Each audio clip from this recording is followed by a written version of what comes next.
Welcome or welcome back. This is Talk Your Shit with Deja, where we drop the eye because not only can I talk our shit, but I want you to talk your shit too. Hope you all are doing lovely on this beautiful Wednesday evening. And if you're not catching us on Wednesday, I hope you all are doing lovely today. And in the event that you're not, I hope that my lovely voice makes you smile just a little bit today. Or when you see my beautiful smile, it'll pass along through you to you through YouTube and everything, and it'll make you feel better today. But y'all, guess what? Your girl is in the 30s. We're in the 30s. 30s. That's so crazy to me that I am at episode 30. Oh, Lord. Thank you, Jesus. Oh my gosh, I'm at episode 30. This has been a journey, y'all. And it's been fun to say the least. I definitely have felt off. But what I said, when you fall off, what you gotta do? Hop back in there. Yes, you gotta hop back in there. Don't give up, especially if it's something that you're very passionate about. When you get knocked off, just hop back on that bike and keep on riding. Or hop back in that pool and do what Dory said. Just keep swimming. Just keep swimming. Just keep swimming, swimming. Sorry, y'all. Definitely a Disney baby at heart. But yes, episode 30. And this week, y'all would know what I'm talking about if you made it to the end of last week. And in the event that you didn't, I'm going to need you to pause, take a step back, and go check out last week. Make it to the end, and then you'll know what we're talking about. Then you can resume, and then you'll know. But I know y'all not going to follow directions. So I'm going to go ahead and tell y'all that this week we're talking about such a heavy topic. And that's grief, y'all. How to process grief. Baby, when I tell y'all, I have been going through the grieving process for the last 3 years. Just cycling in and out, in and out, in and I'm over here double dutching with grief right now. Like, I have been going in and out of all of the stages, and I'm just so drained. And I honestly wish I knew how to, be able to get through grief a little bit better and things like that. But surprisingly enough, we don't talk about grief like we should, or like more, when we know as a society that that's the one concrete thing that's going to happen, is you're going to lose something. When they say you win some, you lose some, but you live to fight another day. Like, they literally don't tell us how to deal with those losing sums. Like, and some people lose a lot. And the fact that they probably don't even know how to process losing whatever it is, whether it's something or someone, if they knew how to get through it, I feel like people would be in a better headspace. We go through so much loss, rejection, all this other stuff that, there's like no help to how to get through it. Or you don't even know if, the way that you're processing it is even the right way to process it. Like, you don't know, the reason why you may be like, okay, God, if you do this for me, that, I'm gonna do this, I'm gonna be a better person. That's like bargaining. Like, you don't even know what it looks like really to go through grief and the different stages and stuff. So I kind of just wanted to, y'all know me, put a face to the name, or a name to a face, however that saying go. I just wanted to be able to identify the grieving process and share it with you all. Well, mostly just go over it. I've known what the grieving process was, but I feel like a lot of people don't necessarily know the different components of the grieving process. And different scientists have come up with different models for it.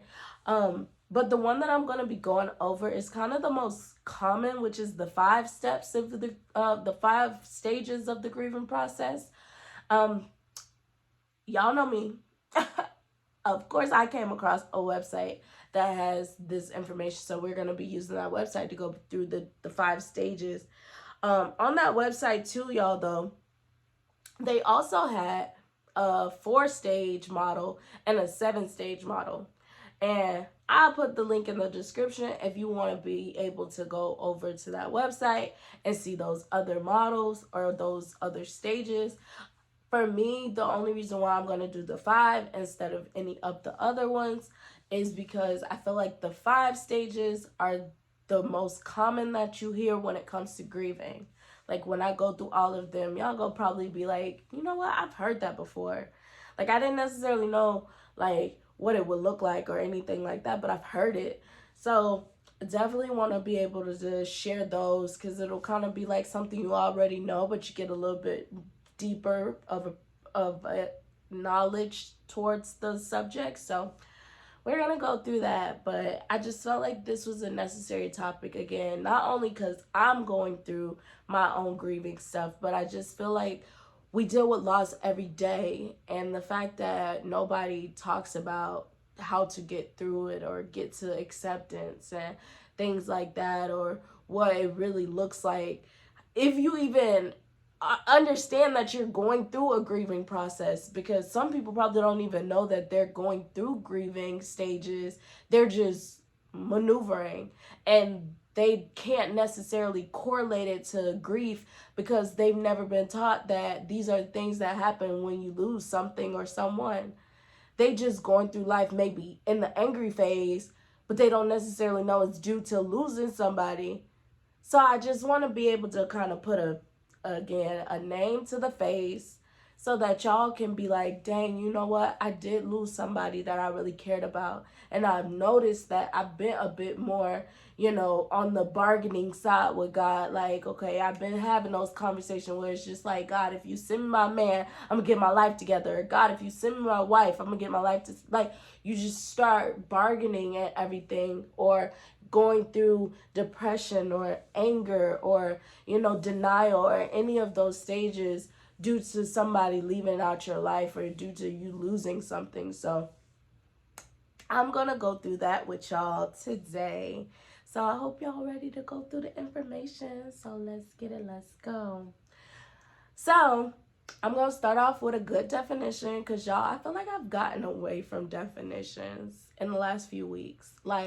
Or maybe I just stopped putting them in the video on YouTube, so I feel like I got away from them because I probably actually have still been defining stuff. I just stopped putting the definitions on the YouTube videos, which I'm gonna get back to that because it'll make me remember that I do really be defining stuff, but I feel like I've gotten away from defining stuff. So we're going to start with the definition of grief.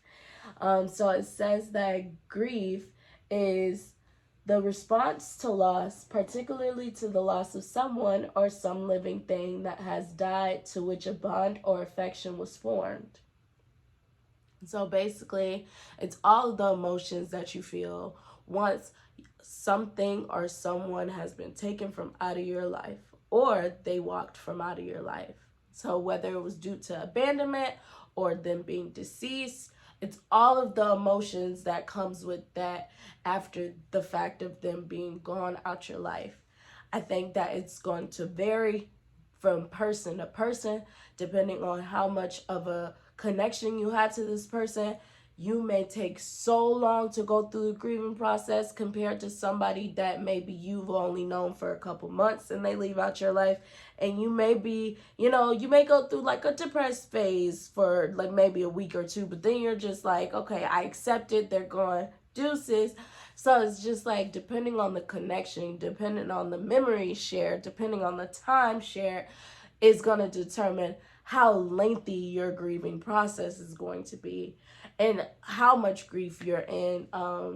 It's how they connected to you, how they bonded to you, how you all share life is going to determine, what are all those emotions that's going to hit you like a ton of bricks when they're no longer in your life. So, like I said, I want to go through the 5 stages of grief that are on the website. And I definitely want y'all to be able to go check out the other 2 models. I definitely like the 7 stages model. I just didn't want to go through that because it's not one that I'm used to. I'm used to the 5 stages, but I definitely would recommend y'all go look at both of the models, the 4 and the 7, just because the way that they explained it in the other ones are a little bit more brief, and they're not as detailed as these ones. Or, well, let's say the 4 stage model, y'all, it congests it, and then the 7 stage model, it expands it a little bit. So I definitely think that, if you have the time, just copy and paste the link and go check out that and get some more information so you can identify, the different stages that you may be in due to somebody leaving out your life or something leaving out your life. So the first stage that we're going to talk about is denial. Yes, y'all, denial. And then the definition of denial is going to be the action of declaring something to be untrue. So to me, when I hear the denial stage, I immediately think about shock and disbelief. It's to me, shock comes first because somebody leaving out your life, especially if it's unexpected, like if it's randomly, you didn't know it was coming up, it's definitely shocking. But say you knew that it was coming, you just didn't necessarily know when, then you could be in disbelief, like, yo, I was just talking to this person yesterday, they're gone out of my life, like I'm not gonna be able to create any more memories with them ever, I'm not gonna be able to be around them ever again, like, so you're in disbelief. And as we learned a few weeks ago, or months at this point, in the defense mechanism episode, and if y'all don't know about those defense mechanisms, I encourage you to pause, take a step back, and go check out the defense mechanisms. And so, because denial is actually one of those defense mechanisms.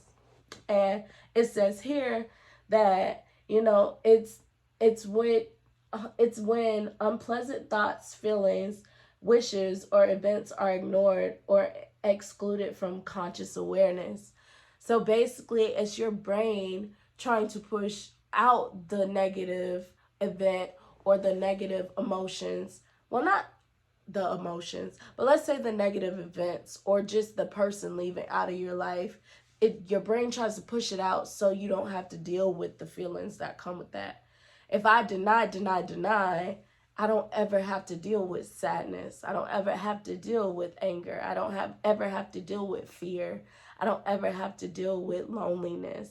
All of these things that come when you lose someone, I don't have to deal with that. So it's your brain just like, wait a minute, emotion overload, let's slow down and let me try and protect you.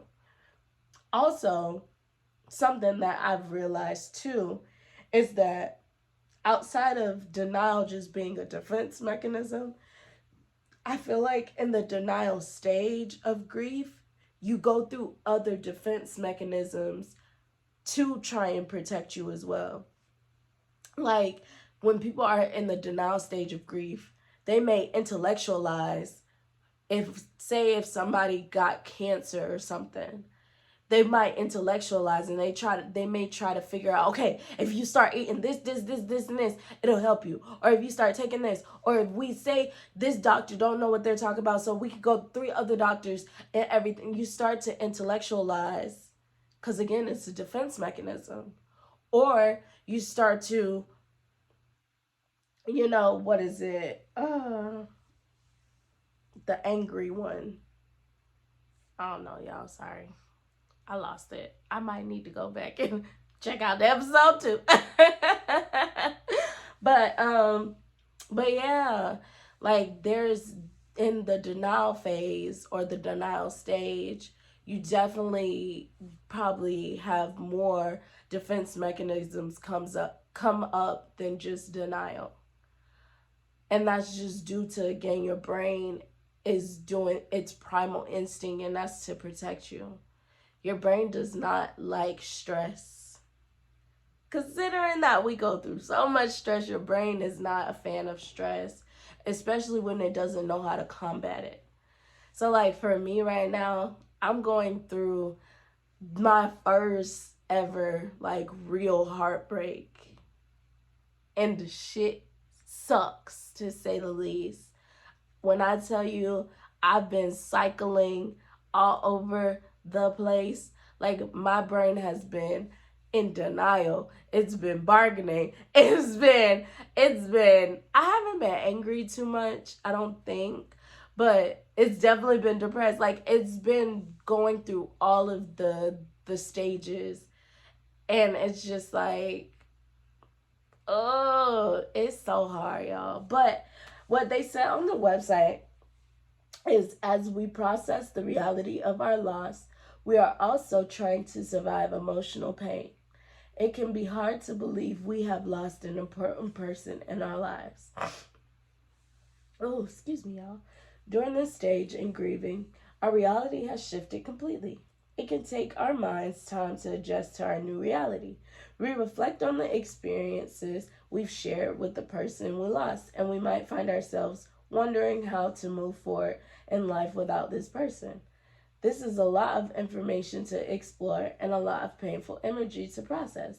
Denial attempts to slow this process down and take us through it one step at a time, rather than risk the potential of feeling overwhelmed by our emotions. Denial is not only an attempt to pretend that the loss does not exist, we are also trying to absorb and understand what is happening. So your brain is basically in a phase where it's just like battling reality and nonfiction. Or that's reality. Never mind, fiction. Fiction and nonfiction. Let's do that. Yes, your mind is battling. So one part of your brain is like, okay, don't believe this because I'm trying to protect you emotionally. And the other part of your brain is like, but that's not real. Like, this is really happening and I may lose this person. So then you start going through all of the memories and everything with this person, and you try and slow down the emotions, but they start hitting you like a ton of bricks. So then your brain is back to, okay, but this isn't really happening. Like this person isn't going anywhere. Like you go back and forth because your brain is battling what's real and what's fake. You know, it's trying to protect you. Your brain is your biggest protector, y'all. Like literally your biggest protector. So when you are introducing your body to a whole bunch of emotion or stressors or anything at one time, your brain is like, hold up, wait a minute. You thought I was sweating? No, I'm just kidding. It wasn't like that, but your brain is literally like, wait a second. It's okay. Take a step back. Calm down. Like, and if it has to tell you this isn't real for you to be able to do that, it will.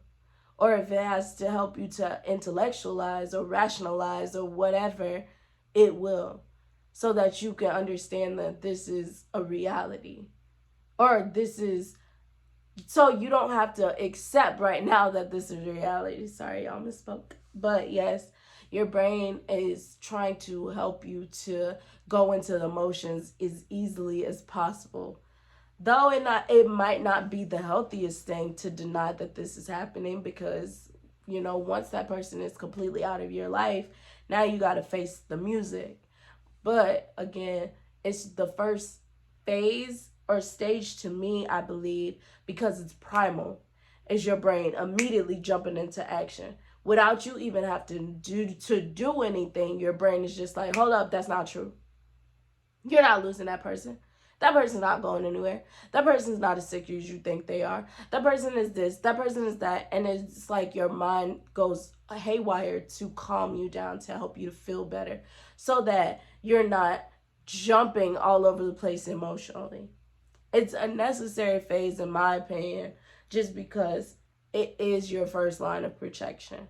Though staying in that denial phase for too long can be a bit of delusion, and I wouldn't recommend that you continue to tell yourself that this person isn't going anywhere, and they are.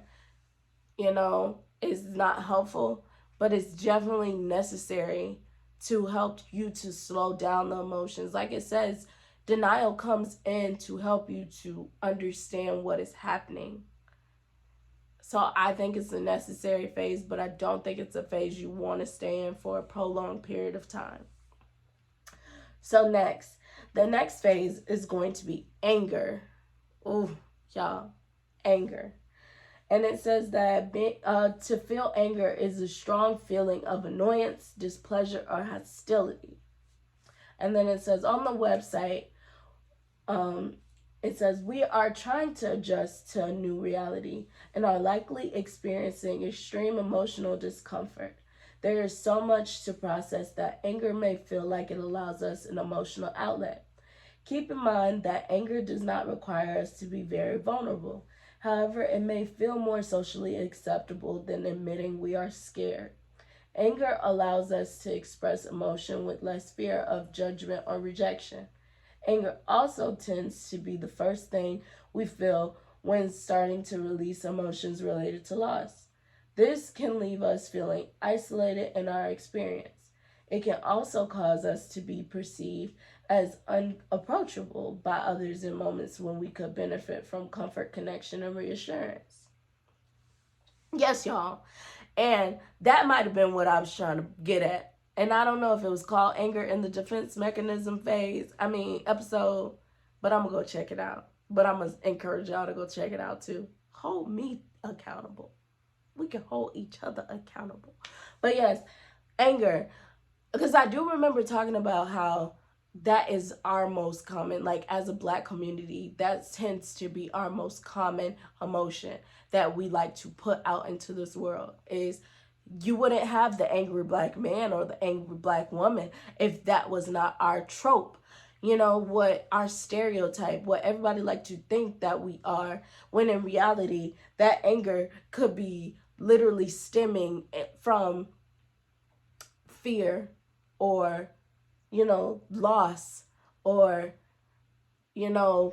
abandonment, anything like that. Usually anger is not the only emotion that comes with what a person is feeling. I think anger sometimes tend to be the result of feeling a certain way. So like they said, the person may be scared, but now it comes off as anger to everybody else around you.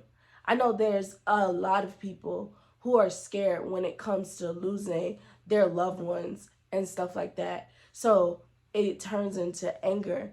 You know, I was just watching All American, right? The new season on Netflix. And if you have not checked it out, please do so. That show is fire. But needless to say, on there, the coach, Billy Baker, the dad to all of America right now, like, he passed away, and he worked very closely with the young athlete on there named Spencer.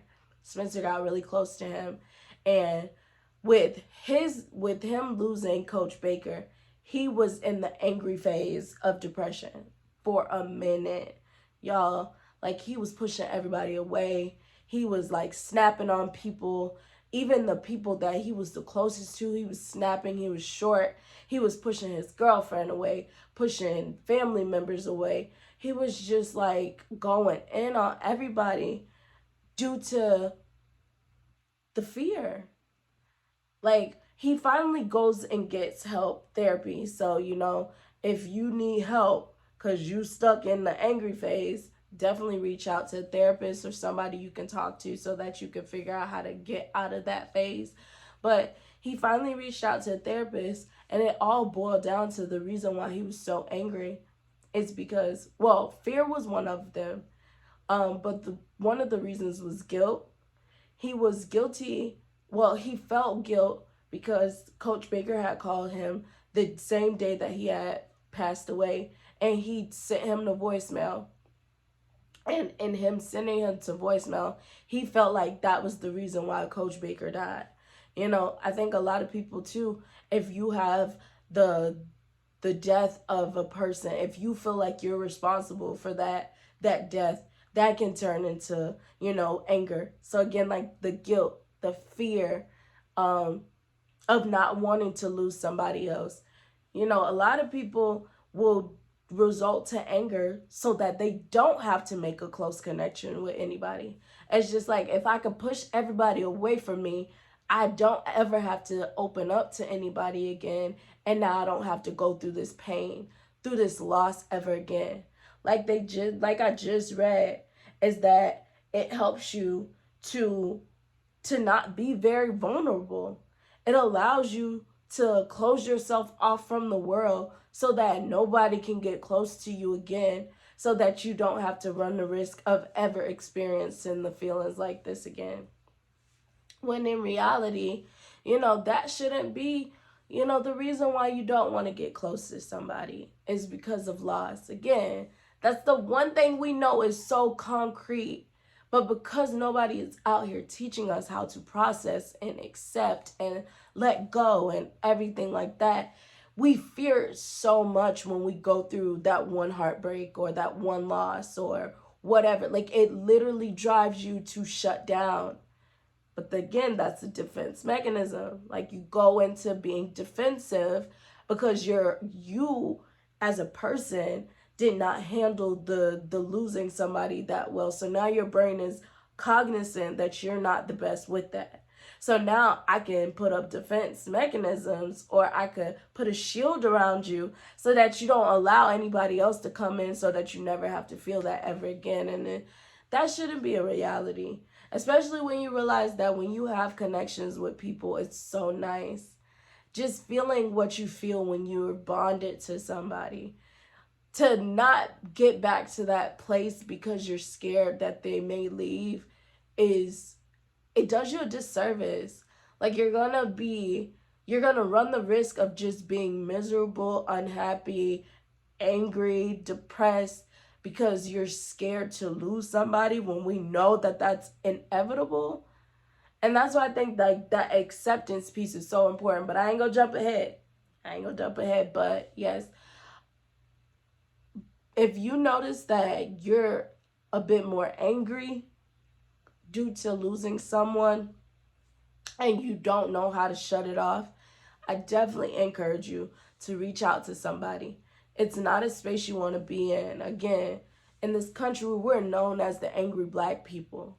The last thing you want to do is let that run your life and let that drive you into a space where you're not able to get out of, whether that be the cell or 6 feet under or whatever. You don't want to get to that space of not being able to come back because you were not able to process losing somebody that meant something in your life. So reach out to somebody or a therapist or something if you notice that you're just angry and you don't know why or how to get out of it, because I'd say that most likely it has something to do with loss. So the next one, number 3, is going to be bargaining. So it says that bargaining is negotiating the terms and conditions of a transaction. And then it says from the website, when coping with loss, it isn't usual to feel so desperate that you are willing to do anything to alleviate or minimize the pain. During this stage in grieving, you may try to bargain to change the situation, agreeing to do something in return for being relieved of the pain you feel. When bargaining starts to take place, we often direct our request to a higher power or something bigger than us that may be able to influence a different outcome. Bargaining during the grieving process can come in the form of a variety of promises, including, God, if you can heal this person, I will turn my life around. I promise to be better if you will let this person live. I'll never get angry again if you can stop him or her from dying or leaving me. And then it says, bargaining comes from a feeling of helplessness and gives us a perceived sense of control over something that feels so out of control. During bargaining, we tend to focus on our personal faults or regrets. We might look back at our interactions with the person we are losing and know all of the times we felt disconnected or may have caused them pain. Y'all, baby, when I tell you, between this and depression, both of them had me in chokehold all last year. I was depressed. I was bargaining. I probably was in denial. Probably was all that. And I think I was in depression like two years ago, like I said, y'all, I've been cycling in and out of all these stages, but last year, bargaining and depression had me in a chokehold. I remember being in this room, y'all, just being like, okay, God, if I see him one more time, I think I'll be okay. Like, if I could just ask him the questions and get the answers to these questions, I'll be okay. Like, y'all, be careful when you go to bargaining and that person is alive. Be careful when you go to bargaining and that person is alive. Because the tongue is powerful. You'll get what you bargaining for, and you still won't be okay. You still won't be okay, or you still won't change, and you still won't do anything that you said that you would do when God gave you what you asked for. Like, I was just like, okay, God, if I could just have this conversation with him, I'd be okay. Y'all, I had the conversation with him. Still not okay.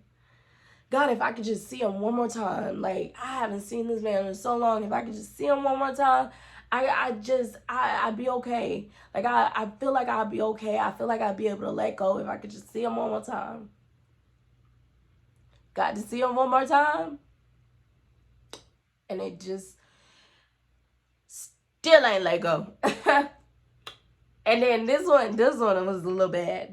This one definitely was a little bad. But God, if I could just have sex with him one more time, God, just one more time, I'd be able to. I think I'd be able to.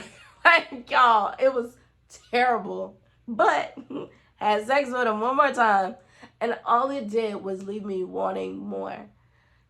Like, that's why, like, to me, bargaining when the person is alive is one of the worst things you could do, because if you get any of the things that you asked for just to lose it all over again, you got to start all over in the grieving process. And it might hit harder, because when I got the guy back and lost him all over again, it's like the distant memories were no longer distant, y'all. Like, I literally created more grief for myself because I created newer memories.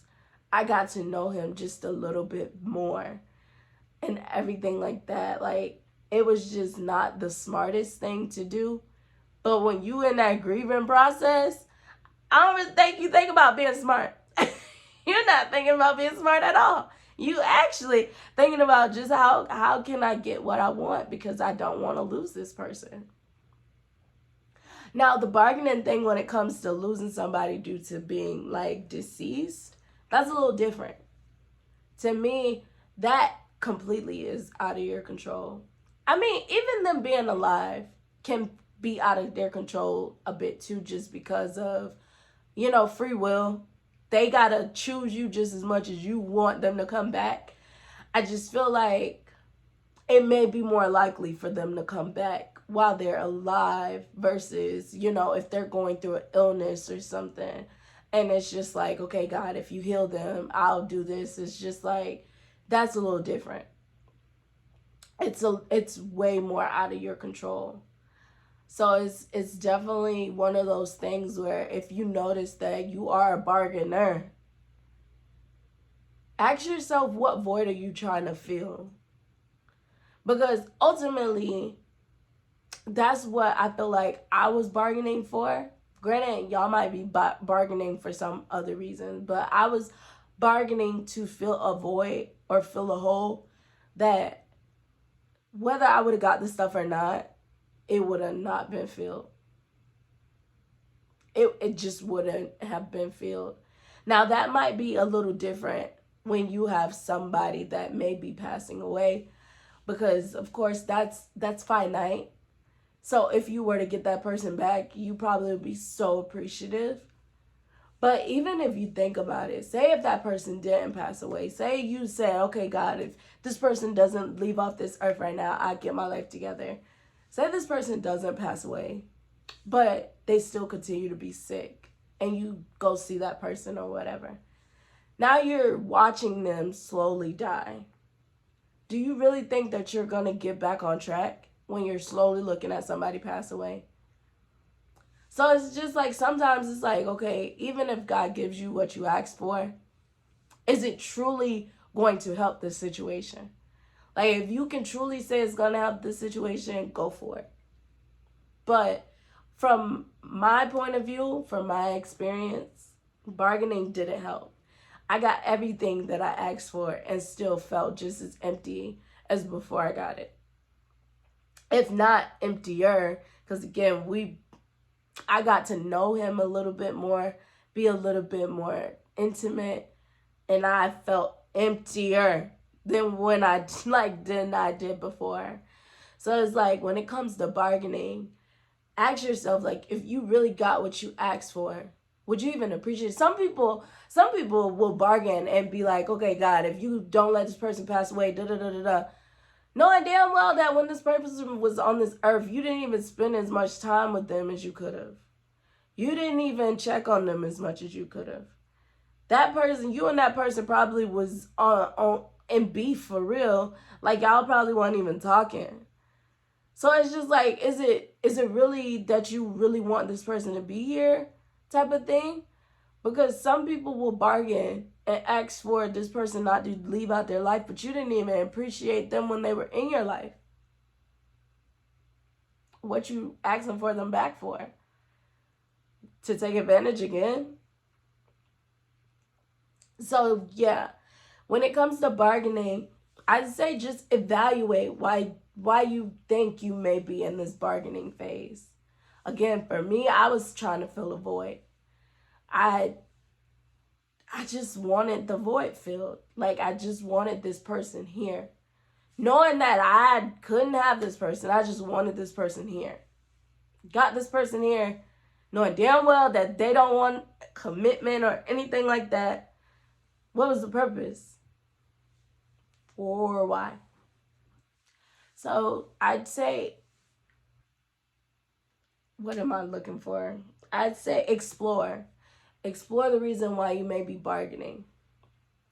I mean, all of these, you're going to want to explore why you're in these emotions. You're going to want to go deeper. I feel like that's the only way for you to get out of them, is for you to go deeper into why you may be experiencing them. But this is definitely one where you want to understand, like, why do I truly want to swap out this for that? And am I even genuine in me saying this? Or am I just upset that I don't have things in my control? Because that's one of the things they did say, is that bargaining comes when you feel like you're losing control. So you be like, okay, God, if I do this, you do this, in hopes that he give it to you, because then you'll have a sense of control. Because if he just takes the person out of your life, you'll have no control over that. So it's like, okay, God, if I do this, you do this. It's like you have a sense of control, and it's like, even that may be something to, why do you feel like you got to have control of this situation? That's something to, explore, dive into, learn more about. So I definitely say that's another one you don't want to stay in for too long. And go deep. Go deep with that one. Go deep with all of them, but definitely go deep with that one. Because I kind of just went deep a little bit. I feel like I didn't even know. Well, okay, I didn't know the void thing, but I feel like I just went a little deeper that I haven't even thought about. So, yeah. Go deeper, y'all. Go deeper. Number 4 is going to be depression. And then it says depression is persistent sadness and or a lack of interest or pleasure in previously rewarding or enjoyable activities. Me last year. Granted, I love watching TV. So if that counts as a activity that I like to do, I don't know if I was depressed. But because I was just in the room, I didn't want to get out of bed. I didn't want to go nowhere. I really didn't want to do too much other than being in bed watching TV. I truly think that I was in the depression phase due to the loss. Definitely due to the loss. But it says, during our experience of processing grief, there comes a time when our imaginations calm down and we slowly start to look at the reality of our present situation. Bargaining no longer feels like an option, and we are faced with what is happening.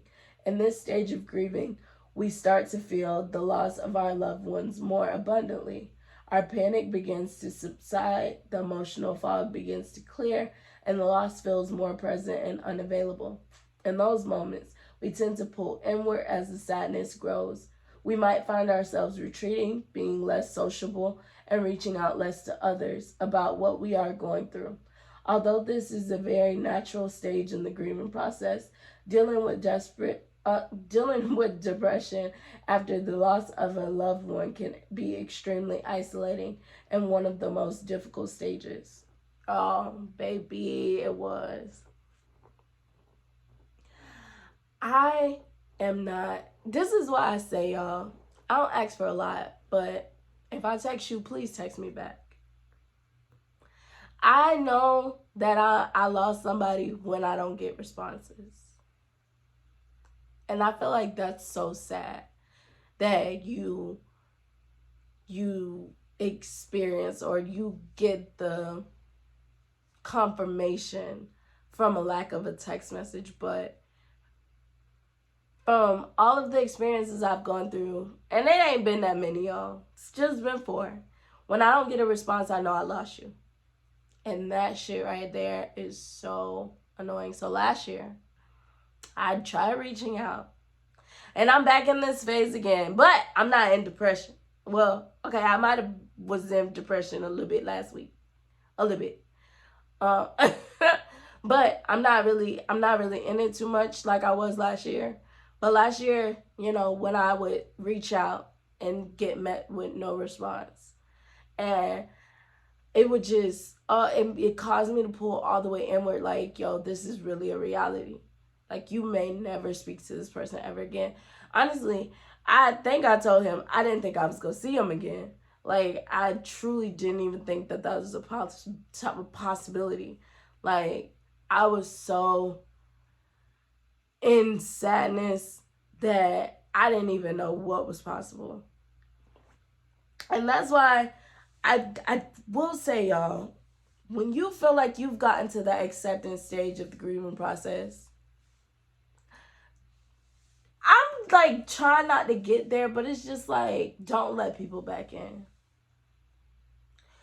Unless they are a different person. The old person cannot come in. The old person cannot come in. I done grieved that old person. So unless you're a new person, don't come in because I've grieved that old person and I'm good. Like, be mindful. That's why I like grieving with people that are alive is so difficult. Like, grieving with people that you've lost permanently is difficult, yes. It's very difficult just because you know that that person has no chance of coming back into your life. But dealing with somebody that's alive, because they can now tug at your heartstrings again if they come back, is so complicating. But something I am realizing is that, again, I grieve the old you. If I get the old you again, I'm out. Like, I'm out. Like, there's no reason why I have to keep grieving the same person over and over and over and over. And there's no reason why I am even allowing the same person to come in and leave out and come in and leave out. Like, I don't mind. Like what they say, when you get married, you die to yourself every day. Like, you kill off the person you was previously. I don't mind stuff like that, where I grieve who you were because you're becoming somebody new. That's perfectly fine. But if you come back into my life and you are the same person, the place I'm in now, I'm not grieving the same person again. Not me. I'm not anymore. It's so hard. And for some reason, it feels harder when you have to grieve the same person again. Like, bitch, I thought you was dead. And you came back. And you gone again? Like, no. No. That's just like, say if you lost somebody permanently and they come back to life, come give you amazing connection, come do things with you, and then they're gone again. Do you know how hard that would be to have to grieve that person all over again? So, with living people, I refuse to have to grieve a person more than once moving forward. If you are not coming into my life as an evolved person, as a new person, as a person a lot bit different than who you used to be, I don't even think I want to put myself in that situation again. It's so hurtful. Y'all, a lot of times with living people, we break our own hearts. We really do. Because we'll be done got through that healing. We'll be done got through the healing phases and accepted, and we let that person right back into our life to do the same shit. Gotta be okay with accepting the reality that this is not your person. And I'm getting there, y'all. It's such a uphill battle sometimes. Like, ugh. It's so hard. It's so hard to just let go and really truly get to that acceptance place, because you tend to forget that they already made it known who they are. So when they come back into your life, you're thinking that they're coming back into your life as a new person. It's like, no, they made it known who they are. So unless they show you something different, be mindful that if you have made it out of all of the anger and the depression and the denial and the bargaining, and you finally accepted it, put boundaries around your heart so that you do not have to go through the healing or the grieving process all over again. Oh, because it's not worth it. It's not worth it. Y'all, I am a testament to it's not worth it. It's so hard to let go. It is so hard to let go, and I wish it was easier. It's not easy in the slightest. It's hard. You create these memories. You have a feeling attached to them. One of the best feelings you can attach to a person. All of that is tied into them. And you have to let that go. That shit is different. It's different. It's different. So, again, only grieve a person one time. And that could be within the same person. If a person is going to come back into your life, they better not be the same person that you grieved. Or they shouldn't be the same person that you grieved. Because it's only going to make it harder for you to let them go. So, lastly, is acceptance. And it says, acceptance is the action of consenting to receive or undertake something offered. It says it's the last stage of the grieving process, is just accepting. When we come to a place of acceptance, it is not that we no longer feel the pain of loss. Instead, we are no longer resisting the reality of our situation, and we are not struggling to make it something different. Sadness and regret can still be present in this phase, but the emotional survival tactics of denial, bargaining, and anger are less likely to be present during this phase of the grieving process. Yeah, I am working my hardest to get to acceptance. Some days I'm good and I understand that, he's not in the space that I'm in. And some days I'm just like, but, this person made me feel this way. I've never felt this way for anybody else. All this other stuff that starts to come into your brain, and it just makes you be like, why is this my reality? Then you start to understand that it has always been your reality. You're just now accepting it. At the beginning, that man told me he was not available, and I didn't accept it. After going through a heartbreak, I'm finally accepting it. And I wish that I had the knowledge that I had now in the beginning, But life be life, and so sometimes you gotta go through the ringer before you learn a lesson. And you gotta take that L and flip it around and learn something from it. But yeah, I finally, after 4 years, I finally feel like I'm at a place where I accept that this is not my person. That's crazy. Now I'm just trying to get back to a space where I can allow the energy, that feeling to come back to me. I think that it'll be a process, of course. It's not anything that's going to be easy. You do kind of get scared to let that feeling back in. It does make you hesitant to dive headfirst in with anybody else. Or, or it'll cause you to kind of shut out the people that you already have close. When you lose people, y'all, because it's one of the worst feelings you can feel in your life, you really try to stay away from it. I'm starting to think that's why most women stay in the goddamn house. Every time I go on and watch something on YouTube or the people talking, they like, women always in the house. They never outside. They always talk about they want a good man, but they never outside. And if you really think about it, and I think too, that's probably why men are not outside either.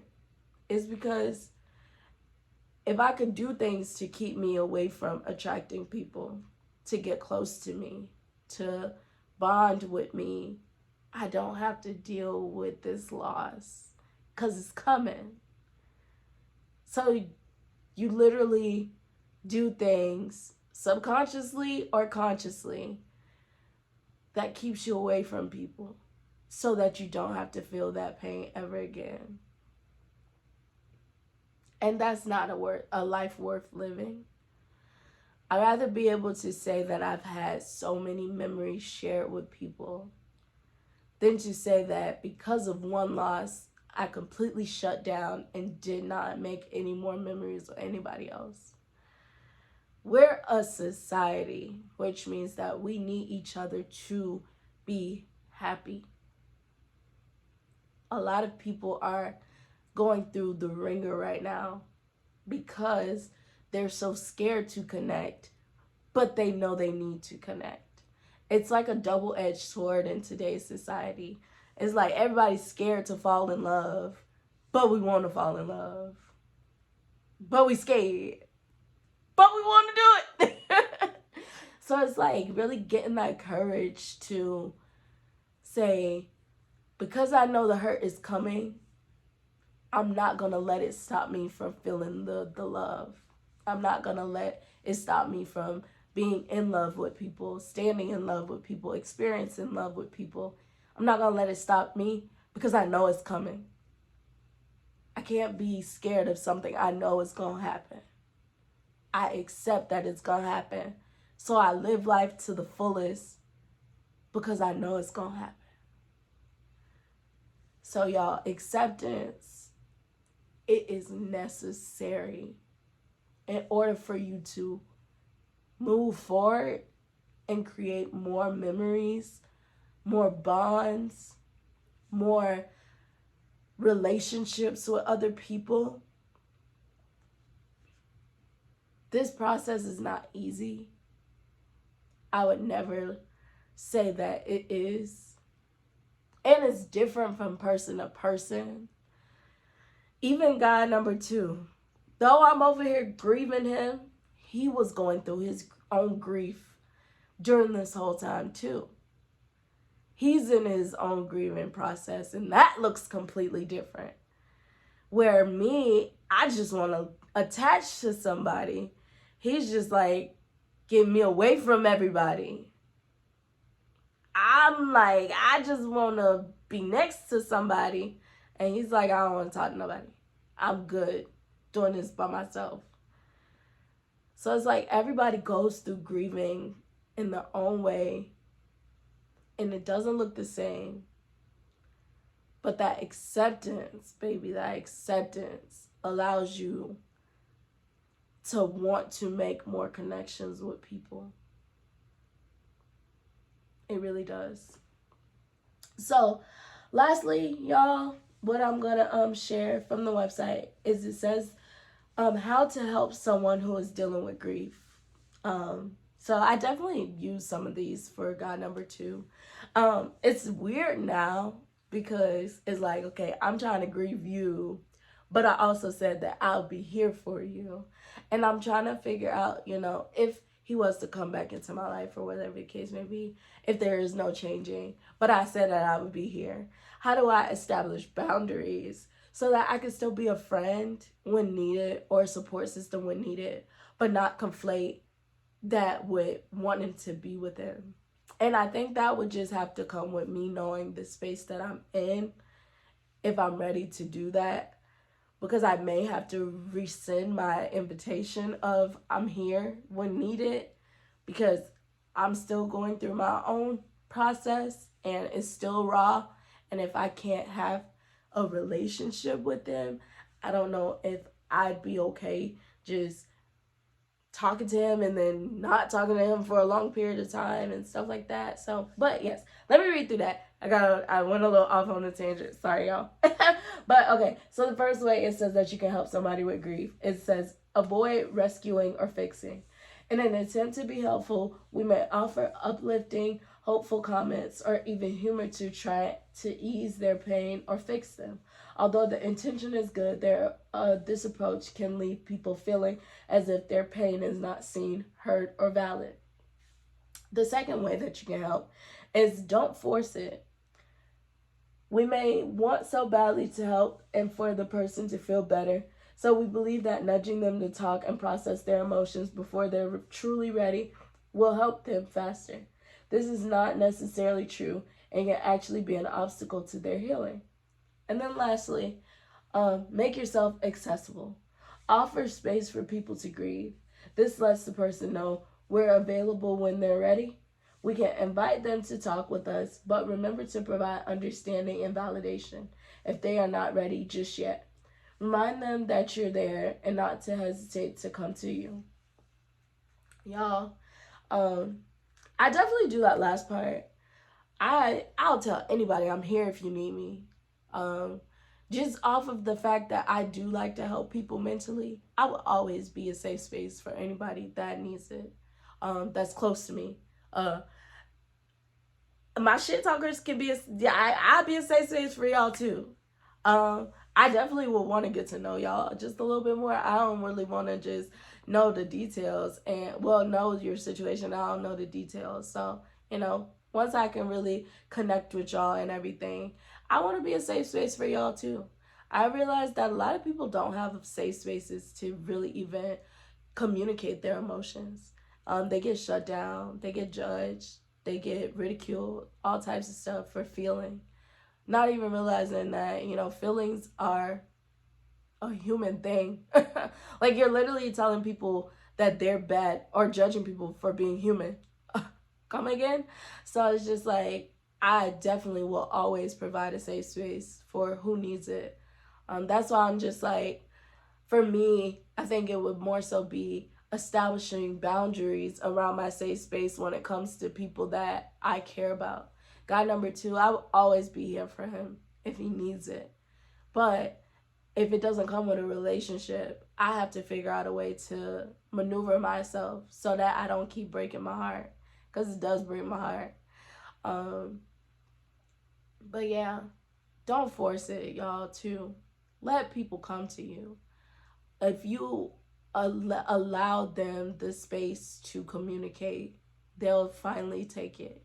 A person does not want to hold in all of the stress, the frustration, the sadness. They don't want to hold that in for forever. But the reason why they don't ever let it out is because they don't think they could do so. Even if that person takes months before they can actually reach out to you and take you up on that safe space, give them that space. Sometimes people really got to go through their thoughts and processes their way before they can even let somebody in. It's not natural for us to lean on people for mental health because it hasn't been something that's been really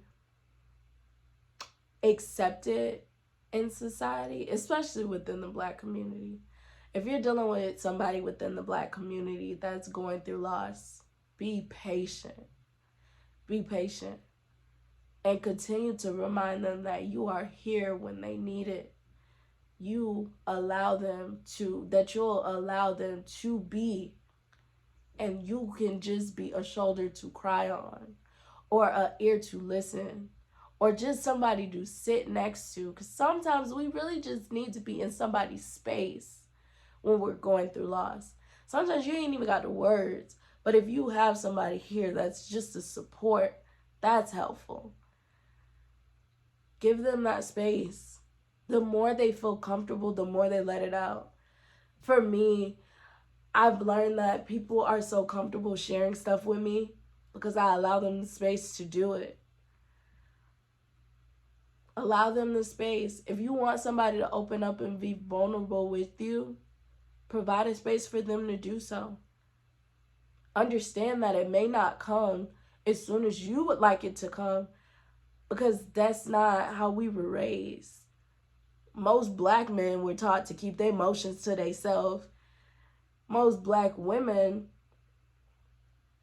shoot, we get knocked out all types of ways, depending on where we share the emotion. We're being dramatic, or we're being extra, or you're doing too much, and you get criticized and judged for you expression of emotion. So I just always try to provide a safe space for anybody that needs it. Anybody that needs somebody to listen. Anybody that needs somebody to empathize. Because I can understand it. Will I agree all the time? Probably not. I ain't gonna agree all the time, but I can understand it. I am somebody who is doing an amazing job at being able to see the other person's point of view. There's always two sides to a story. And if you want to be technical, it might be three. Your side, my side, and God's side. But, it's always different sides to the story. And I'm working on seeing everybody's side. So I don't hold grudges. And, I don't hold anything against anybody anymore. Definitely wasn't the childish ass. Honestly, I didn't talk about my dad this episode just because it goes unspoken that I had to grieve him. Completely. And I think genuinely one day I will be able to have a conversation with him just to figure out what his side of the story was. I think it's essential for me to know his side of the story if I can find it out, if I care to find it out. Right now, I'm in a space where right now I don't care. And if I do care, it's only going to be for the podcast purposes. Because personally, I don't care. I'm over here busting my ass trying to figure out how to be okay because I wasn't raised by a father. So right now, I don't really care to have him in my life. But I do want to know his side of the story. I do want to know where it went wrong. How come he brought two people on this earth and didn't do what he was supposed to do as an adult, as a father? What led to all of the shit that happened? Get his side and everything. But, that just comes with growth, y'all. Y'all will get there. And I encourage y'all to get there. It takes a lot of work. I've been over here I've been to myself for so long that I have had no choice but to learn how to be okay being around everybody else. And in order to do that, you got to really be able to see other sides. Sometimes, yeah, you may be reactionary just because of triggers and stuff like that. But for the most part, when you're able to really just be like, I'll wait on you and I'll try to understand you, you really move through life a little bit differently. And I like the way that I'm moving through life right now. So Yeah. Just provide that space, y'all. Just provide that space. If you can. Know your limits. I know for me, I don't ever take anybody's shit onto my shoulders. I learned that when I worked at a crisis center. I do not take anybody's trauma onto my shoulders, which is so surprising. Now, what I will say, I am not a fan that mental health in this country is not taken seriously. I take that onto my shoulders for the greater good that everybody in this country can't even go to therapy. And that should not be like something that is not easily accessible. But then you got to think this country, everybody don't even got health care. So you just start to be like, what the fuck, America? But, you know, as far as like everybody's specific problems, I don't take that onto I can't solve your problems. Now, I can help you to see where you need to solve your problems, but I can't solve your problems, so I ain't gonna worry about your problems. So you could tell me everything, and I will be here to empathize, sympathize where I can, or sympathize and empathize where I can. I will be that ear and everything. But when we get off the phone or whatever, it does not affect me one bit. And I love that for me, because some people can't do therapy off of the fact that they will literally take everybody's emotions with them. And that is not going to be the healthiest. So that's a trait of mine that I like, that I have, is that I don't take people's traumas with me. I be so consumed with myself too, y'all, like my own stuff, because I got a lot of stuff going on myself that I just I don't have the capacity. So if you don't have the capacity to take on other people's dramas, or not dramas, but grief, because you're going through your own grief or your own problems or whatever the case, don't put yourself in that situation. Don't tell somebody you're going to be there for them, but then when they need you, you're not there for them. Know who you are and what you can actually take in.